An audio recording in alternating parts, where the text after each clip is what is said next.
Welcome to Maths with Paru. Today I shall be discussing the Trapezium Rule taken from this textbook, Pure Mathematics2, from Chapter 8. Now, in certain instances, we cannot integrate a function algebraically. We usually integrate a function to find the area under the curve. So now we have to use an alternative method. The method we use is basically we divide the area under the curve into little strips. Each strip is going to have a perpendicular height of h. The way we calculate the value of h is equal to b minus a over n, where a and b are the lengths or the coordinates on the x-axis. And we are interested in finding this area, the area under this curve, which we cannot evaluate using an integration. Now, to begin with, what we do is we're going to now divide this whole area into little strips. Here we find that when we divide them into little strips, we actually get little areas of trapeziums. Let's consider those areas. Here we go. I have divided the areas into little trapeziums, and let's consider the first trapezium in red. If you look at the trapezium in red, we're going to consider how we find the area of this trapezium. Now, the general rule for an area of any trapezium is equal to the sum of the parallel sides into the perpendicular height between them divided by 2. That is the equation for finding the area of a trapezium. So if we have these two lengths as y0 and y1, the area of the trapezium would be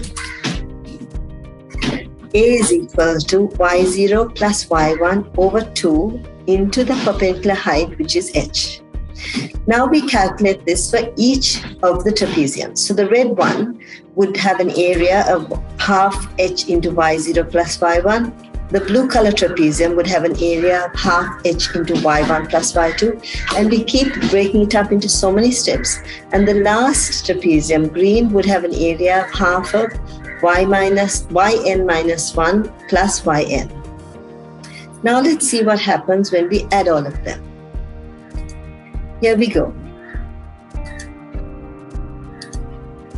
We find that we have y1, y2, etc. up to yn minus 1, which is repeated.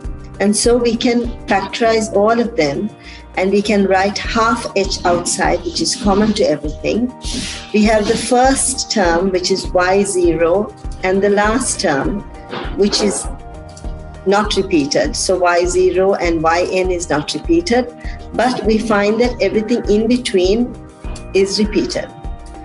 So what we do is we add all of them together, and we end up with the middle term is twice of everything that's repeated. The y0 stands alone, the yn stands alone, and we multiply everything by half into h. Now let's just have a look at the trapezium rule that we get. When you want to find the area of a curve from A to B, we integrate it. We cannot integrate it, so we use the trapezium rule. And the way we use the trapezium rule is it's equal to half into h, where h is basically the perpendicular distance of each strip, which we calculate from h is equal to b minus a over n, where n is the number of strips in which we break it up into. And once we evaluate all of this, we add them and we have our results. Now, the next few videos are going to be about questions from the P2 paper on Trapezium Rule. Thank you for watching. I hope you enjoyed the video. That's all for now. Until my next video.